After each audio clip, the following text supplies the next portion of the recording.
सांगितलं आता सदाभाऊनी सांगितलं. हे बघा, हा उद्धव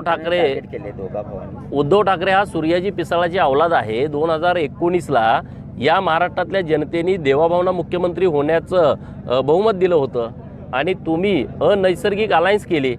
काँग्रेस, राष्ट्रवादी आणि शिवसेना अशी कधी अलायन्स महाराष्ट्रामध्ये झाली होती का? हे सूर्याजी पिसाळाचं काम उद्धव ठाकरेंनी केलेलं आहे. देवाभाऊ या महाराष्ट्रातल्या गोरगरीब लोकांच्या गळ्यातील ताईत आहेत.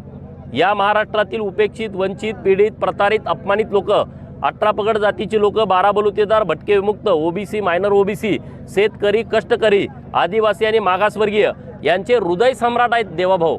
आणि त्यामुळे उद्धव ठाकरे काय बोलला आणि कुठलं स्टेटमेंट केलं याला काडीचं महत्त्व नाही. हे सूर्याजी पिसाळाची औलाद आहे. 2019ला त्यांनी देवाभाऊंचा घात केला. महाराष्ट्रातल्या जनतेने भरघोस मतदान देऊन 237 आमदार महायुतीचे दिले.